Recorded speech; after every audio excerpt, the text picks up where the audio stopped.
On se connecte au marché. Allez, bonjour à tous, j'espère que vous allez bien. On va reparler un petit peu de cette retraite par points. Vous avez vu, c'est vachement à la mode, on en parle énormément. En fait, je vous rappelle que le ministre des Finances actuel est très pote avec Olivier Faure, oui, le gars du PS. Et le PS se rapproche de plus en plus de ce ministre-là et ça fait un peu peur, du coup, le NFP, pas le NFP, plutôt le LFI et compagnie, qui sont pas du tout d'accord. En fait, Olivier Faure, ce qu'il voudrait faire, en gros, peut-être, j'ai dit bien peut-être, c'est peut-être pas ça, c'est peut-être arriver à faire rebaisser la retraite à 62 ans en mettant en place une retraite par points, donc la fameuse retraite par capitalisation, deux parties, une partie, pas tout.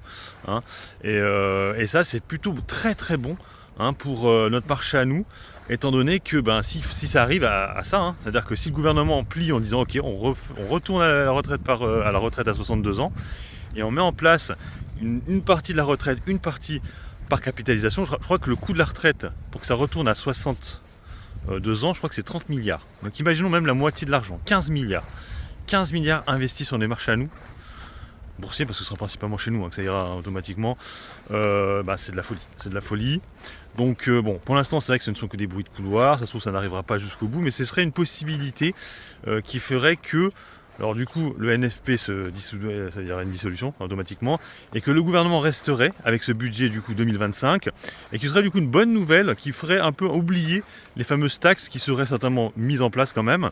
Mais ça c'est plutôt bon. Alors bien sûr pour l'instant ce ne sont que des bruits de couloir, ça se trouve ça ne se fera pas. Il me semble qu'en 2019 ça avait été je crois limite voté, ça devait quasiment passer, et après il y a eu le Covid, et ils ont un peu oublié le truc. Après aussi il faudra voir aussi qui met ça en place.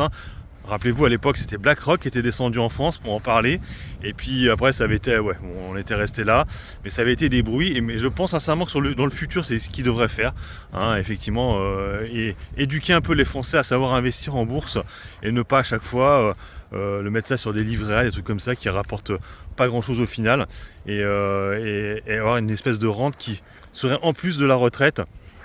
Voilà, donc on verra. Pour l'instant, c'est que des bruits de couloir, comme je l'ai dit, mais ce serait un très bon signe. Par contre, ce serait bon que pour les grosses caps principalement. Les small caps et tout, pas vraiment. Ce serait que pour les big caps, le CAC 40 et le SBF 120 peut-être, mais pas plus. Allez, sur ce, je vous laisse. Bon investissement, bon trade. Ciao, ciao.